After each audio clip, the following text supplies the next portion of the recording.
김명수 대법원장 청문회가 있었어요. 대법원장 청문회. 그거를 뭐 동영상으로 다 보거나 하진 않으셨겠죠. 근데 이제 직업이 직업이다 보니 보잖아요. 귀찮지만 보게 돼요. 네?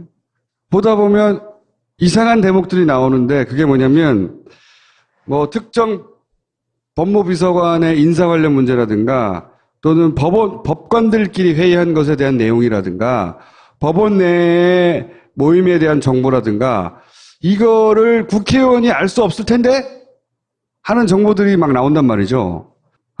미전실과 같다고 해야 될까요? 그렇게 정보들이 모이는 막강한 곳이 법원 행정처인데 그런데 모일 법한 정보, 그런 데서만 나올 법한 정보가 나왔다. 법원 행정처라는 건 대법원장의 사람들로 요직이 채워져 있는데 그러면 양승태 대법원장이 차기로 올 김명수 대법원장 인준을 방해하려고 떨어뜨리려고 혹은 회방 놓으려고 이런 정보들을 그 법원 행정처의 사람을 이용해서 자유한국당에 줬다는 얘기잖아요. 이거는 내가 듣도 보도 못한 얘기란 말이죠.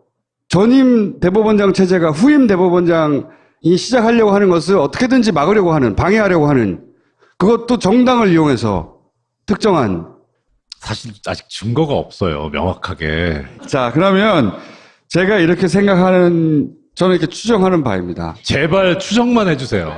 왜 주목하지 않느냐 이거지. 열받아서 다시 판사님을 모셨는데, 자, 제 추정에 대해서 얘기를 좀 해주세요, 그러면. 제가 반론을 제기하러 이 자리에 나온 건 아닙니다. 판사는 이렇게 받아나가는구나. 동의하지는 않는다. 동의합니다가 아니라 반론을 제기하려고 나온 것은 아닙니다. 지금 총수님께서 하셨던 추정이 여기 계시는 분들한테도 그런 추정이 들 수 있을 것인가라는 거를 자료를 좀 준비를 해가지고 왔어요. 자료를 몇백 페이지를 보냈어요, 내가. 그래가지고 다 잘랐어요. 이게 지금 인사청문회가 이틀에 걸쳐서 벌어지는데 첫날 있었던 일입니다. 이 지금 주광덕 의원이 지금 대법원장 후보자하고 하는 얘기인데 여기 지금 보시면 이런 얘기가 나옵니다. 임종현 차장 직위 해제시켜야 한다. 이 자리에 참석해서는 안 되는 사람이다. 이번 문제 철저하게 진상조사해야 한다라고 전국 법원장 회의에서 발언한 것이 사실이냐고 주광덕 의원이 물었어요. 그러니까 이렇게 나오는 소스가 우리가 상정 가능한 게 그 현장에 있었던 사람의 기억에 의한 진술 네. 일 가능성이 제일 높은데 네. 문제는 너무 자세해요, 이게. 그리고 그 다음에 또 나오는 얘기들이 이상훈 대법관 또 뭐 이름을 거명하면서 이렇게 작은 따옴표로 워딩이 그대로 나오거든요. 풀 텍스트가 있다는 얘기죠. 그렇죠. 예. 예. 그래서 지금 기억이 아니라 문제가 된 게 이 전국 법원장 회의에 회의록이 있지 않느냐라는 얘기가 이제 나와서 그거를 달라라고 하거든요. 그 얘기를 관련해가지고 뭐 여기도 똑같은 얘기입니다. 춘천지방법원장이 뭐 이렇게 해가지고 그 장소에서 했던 말들을 따옴표 따가지고 계속 인용을 해요. 원래 그 회의에서 회의록을 작성을 하나요? 녹취를 해서? 대법원장이나 법원 행정처장이 참석하는 회의에는 회의록을 작성하게 법원 기록물 관리 규칙에 돼 있어요. 그런데 여기에 대해서 지금 법원 행정처 기획조정실장이 얘기를 합니다. 그 문제가 되니까 이제 위원장이 물어요. 계속 하니까 자료 제출을 왜 안 하냐 하니까 여기 두 번째 단에 보시면 속기록인데 이게 녹음을 하거나 속기록을 작성한 바가 없습니다. 이렇게 얘기를 합니다. 녹음을 하거나 속기록을 작성한 바가 없습니다. 예, 그렇죠. 그리고 맨 밑에 보시면 자유로운 의견 개진이나 토론을 위해서 한 번도 녹음을 하거나 속기록을 작성한 바가 없다. 법원장 회의에서는. 예, 그런 것 같아요. 이거는 진실 같아요. 그런데 주광덕 의원이 의미심장한 얘기를 합니다. 약간 위에, 고기. 제가 객관적인 자료가 있다고 얘기를 해요. 근데 이게 법조인들이 쓰는 객관적인 자료는 뭐냐면 진술이 아니에요. 문서. 녹취. 예, 제3자가 한 것을 객관적인 자료라고 해요. 네. 그러니까 지금 이거는 현장에 있던 법원장의 얘기를 들었다는 얘기는 아니에요. 이 객관적인 자료라는 얘기는. 주광덕 의원이 이렇게 얘기합니다. 저희가 제보받은 것은 심의관이 메모도 했지만 비공식적으로 녹음도 해서 녹음 파일이 분명히 존재한다. 법원에서 공식적으로 하지 않는데 누군가가 녹취한 파일이 있다는 거, 녹취 파일이 있다는 거죠. 예. 그렇죠. 그 녹취 파일의 존재를 최소한 주광덕 의원은 알고 있는 것 같아요. 그렇죠. 그러니까 녹음 파일을 입수를 했는지 들었는지까지는 모르겠는데 그런데 이제 저도 총수님 따라서 추정인데 아까 그런 식의 워딩이 나올 것 같으면 이거는 듣지 않았을까는 의심이 상당히 들어요. 혹은 뭐 녹취를 풀은 자료를 받았을 수도 있죠. 아예. 그 자료는 나중에 나와요. 나중에 회의록에 나오는데 자꾸 이제 여기 지금 메모해가지고 위쪽에 보시면 기조실에서 작성한 결과보고라는 게 있어요. 기조실 결과 보고. 예, 이 결과보고를 달라고 계속 얘기를 합니다. 그래서 네. 이날 오후에 이 결과보고서가 위원들한테 배포가 돼요. 네. 근데 그걸 가지고 주광덕 의원이 뭐라고 하냐면 이것만 봐가지고는 전후 맥락이 명확하지 않아서 잘 모르겠다라고 얘기를 합니다. 네. 그러니까 그 결과보고서는 요약한 편집이 돼 거겠죠. 있기 때문에 예, 그렇기 네. 때문에 모른다는 거예요. 그런데도 그런 워딩이 나온다는 거는 이상하죠. 녹취도 하지 않고, 그리고 속기도 하지 않는 법원장 회의에서 나온 정확한 워딩들이 어떻게 자유한국당 의원 손에 들어갔느냐. 이거예요. 한마디로 말하면. 거기는 법원장들만 참석하고 법원 행정처가 기록을 위해서 참석할 뿐인데, 그럼 법원장급이 개인적으로 줬거나, 첫 번째 가능성. 근데 법원장급이 개인적으로 줬기에는 따옴표로 따서 이렇게 구체적 워딩을 하기는 기억력이 그렇게까지는 안 되잖아요. 자기 말도 아닌데. 자기 말도 잘 기억이 안 나는데 회의할 때 막 말한 거는. 근데 그 워딩들을 구체적으로 뚜둑 따서 나왔으니 이건 녹취를 누군가를 하고 녹취를 푼 게 있었다는 것 같은데 그거는 그럼 법원 행정처에 있었어야 할 것 같은데. 그죠? 기조실장의 얘기도 법원 행정처 기조실 심의관이 결과보고서 작성을 위해서 비공식적으로 녹음을 했다. 그럼 법원 행정처에 있었어야 하는 게 적어도 일로 넘어갔다는 얘기잖아요. 자유한국당 의원에게. 원래는 공개할 수 없는 자료인 거죠? 그렇죠. 공개하면 안 되는 거죠. 회의 자체가 지금 비공식으로 돼. 나의 비공개로 추정이 이게 맞잖아. 총수님의 추정을 또 하나 뒷받침해드리기 위해서 한 장만 더 넘겨주세요. 9월 3일 일요일 날 인사청문회 준비 사무실로 인권법 연구회 소속 법관들이 방문했다. 근데 누가 방문했는지 이름까지 다 나옵니다. 김기영, 박진웅. 이거를 주광덕 의원이 어떻게 아냐. 지가 어떻게 아냐고. 여기는 국회의원이고요. 저기는 사법부의 고등판사들이에요. 서로 만날 일도 없어요. 실제로는 거의. 그러니까 아까 법원장 회의 자료는 어떻게 보면 정말 머리 좋은 법원장이 모든 걸 다 기억해가지고 그대로 다 얘기해줬다는 가능성을 전혀 배제할 수는 없는데 판결하시는 것 같아요. 판결. 이거까지 합쳐놓으면 법원장한테 나온 소스는 아니다. 아닌 이게. 거죠, 이게. 이것뿐만이 아니라 아까 얘기했던 김형현 법무비서관 사표 수리를 독촉하였냐. 그러니까 사실이냐 아니냐가 이걸 독촉했다고 추궁하는 건데, 추궁하려고. 그거 다음 장에 나옵니다. 요게 이틀째인데요. 네. 네. 제보를 받았는데 네. 사표 그렇죠. 수리가 늦어지느냐. 이게 제보를 받았다는 식으로 표현하고 있어요. 받았다고 칩시다. 그걸 제보든 혹은 찌르기는 뭐라고 표현하든 받았다고 칩시다. 누가 줬느냐지. 요건 법원장은 아니죠. 그러니까요. 예, 여기서 가능한 거는 법원 그 전화를 행정처. 받은 네. 법원 행정처. 법원처 모 고위 간부죠. 이렇게 전화를 했는지 안 했는지는 우리가 확인할 수가 없어요. 그거는. 왜냐하면 실제 김명수 후보자는 나는 전혀 사실이 아니라고 부인했고, 그런데 전화했다고 하는 사람은 법원 행정처의 모 간부가 내가 그런 전화 받았어 라고 했다는 거잖아요. 그 점점점 법원 행정처가 소스가 아니냐라고 좁혀지는 것이고. 네. 법원 행정처라는 곳이 이렇게 하는 이유가 그 예전에 판사 블랙리스트 사건 이런 것들이 막 터졌을 때 법원 행정처가 그거를 관리했다 이런 의혹들도 많이 나왔잖아요. 법원 행정처가 네. 대법원장의 오른팔이에요. 네, 그건 맞죠. 왼팔입니까? 수족이죠. 네. 수족. 그거죠. 직제상 법원 행정처의 장은 처장인데 네. 처장은 대법관이 맡게 돼 있고 차장이 법원장급이에요. 그런데 전통적이라고 하긴 그렇고 최근에 법원 행정처 차장 하다가 다 대법관이 돼요. 그래서 거의 충견이 차장이 된다고 보면 맞아요.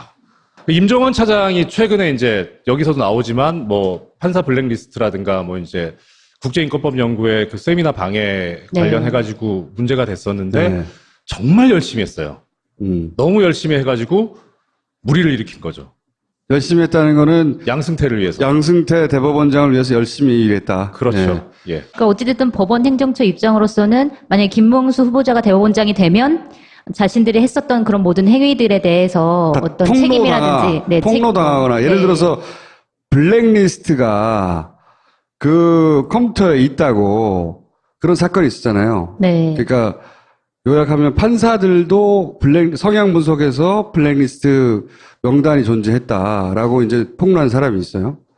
근데 이제 그 블랙리스트가 거기 있는지 없는지 그러면 그 컴퓨터를 까보면 되잖아요. 그런데 양승태 대법원장 체제하에서는 그걸 안 까봐요. 왜? 누군가 쓰고 있기 때문에. 이게 말이 돼요? 응? 컴퓨터 좀 빌려줘요, 법원에. 응? 말도 안 되는데 그러고 있단 말이죠. 그런데 이제 새로운 대법원장이 들어와서 그걸 다시 까본다든가, 전부 다. 아니면은 책임 있는 사람들을 책임 묻기 시작한다든가, 이런 걸 막고 싶은 거겠죠. 이렇게 저는 생각하고 있어요. 그러니까 탄핵이 이루어지지 않았었다면, 그러면 새 대법원장을 지명하는 사람은 박근혜죠. 그렇죠. 그러면 새 대법원장이 임명되는 일정을 봤을 때 기존의 지금 법원장 고등부장급에서는 자기가 대법관이 되려면 어떤 스탠스를 취해야 되는가. 근데 난데없이 탄핵이 되면서 엉뚱한 사람이 지금 대법원장이 지명이 됐어요. 그러니까요.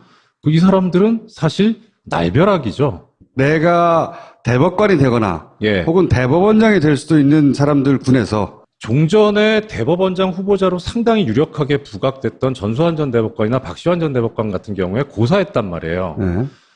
그럼 만약에 김명수 대법원장 후보자가 부결이 됐다라고 낙마했다고 할 때 그 다음 카드가 누구냐? 네. 솔직히 없어요. 대안이 나올 사람이 없나요? 그러면 결국 갈 수 있는 방법은 종전처럼 연공서열대로 대략 이 기수에서 그리고 종전의 대법원이나 법원의 관행 분위기에 익숙하고 젖은 사람이 될 가능성이 현실적으로 그렇게밖에 없어요. 왜냐하면 사람이 없어요. 그러면 자기들 관리 안에 들어오는 사람들이겠죠. 그렇죠. 처음에는 총수님께서 조직적인 뭐라고 하셨는데 내가 처음 조직적이라고 했잖아요.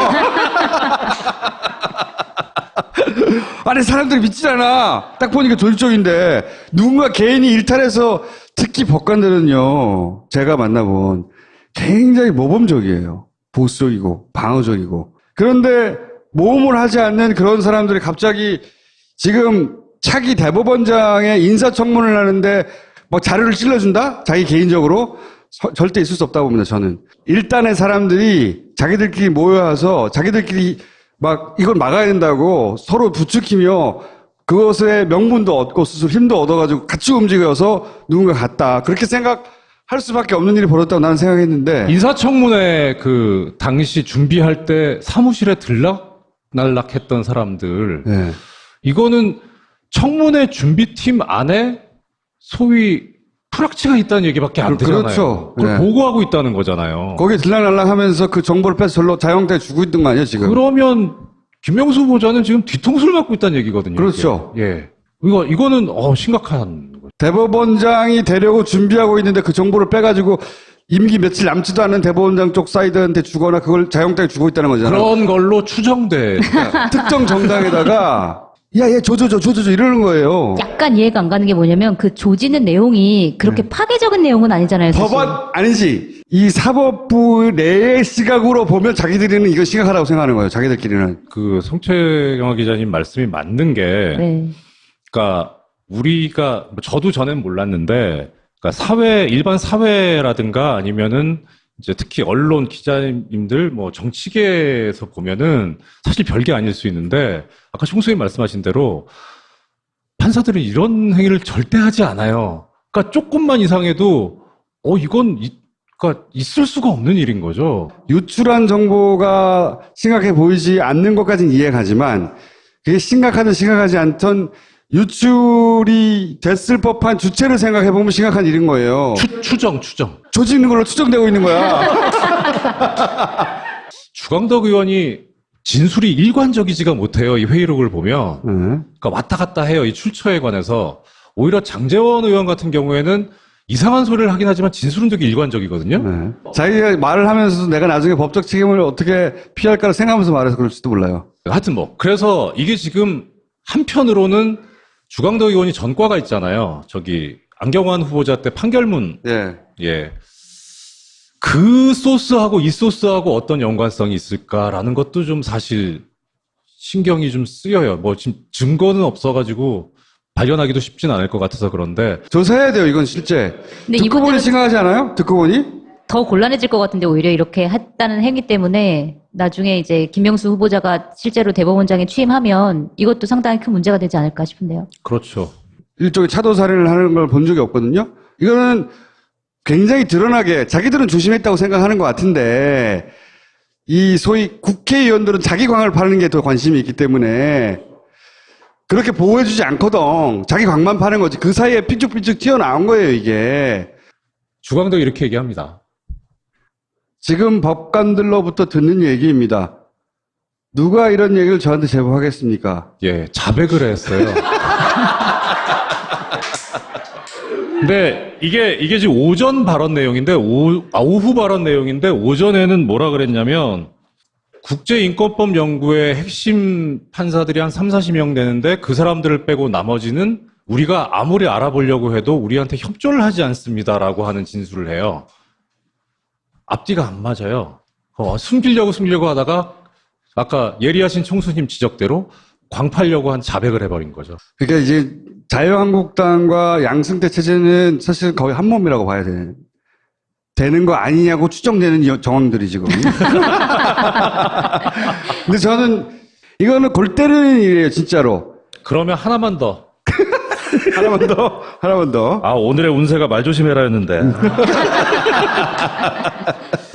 그냥 읽어만 드리면 법원행정처에 기획조정실이라는 부서가 있고요. 사법지원실이라는 부서가 있고, 사법정책실이라는 부서가 있고, 여러 부서가 있습니다. 근데 그 부서 중에서 기획조정실이 제일 중요해요. 미전실이랑 같습니다. 제일 보면 기획총괄심의관이라고 있죠. 네. 이 총괄심의관이 하는 일이 저겁니다. 2항에 보시면 여러 실국 사이에 중첩적으로 연계된 업무의 조정.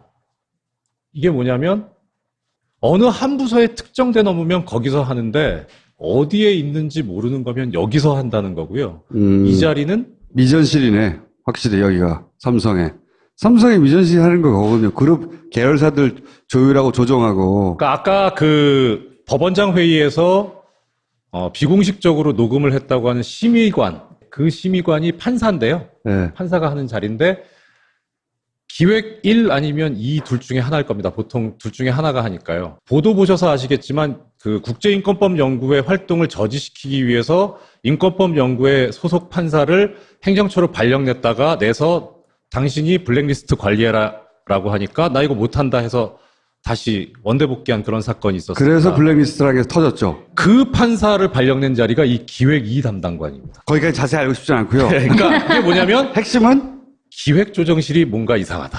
만약에 이런 정보가 어디서 나왔는지 추정해 보자면 여기가 가장 그럴 법하다. 여기라가 아니라 여기라고 말할 수는 없어요. 증거가 없기 때문에. 네. 그런데 업무상 여기가 제일 가깝다라고 추정된다. 뭐 이런 말씀이시죠? 예. 예, 지금 좀 고통스럽긴 한데 그거 한 10번 정도 봤거든요. 네. 근데 사실 그러니까 첫날 부분은 좀 거의 분석이 됐는데 둘째 날 부분은 네. 좀 더 힘들더라고요. 감사합니다. 고맙습니다. 네.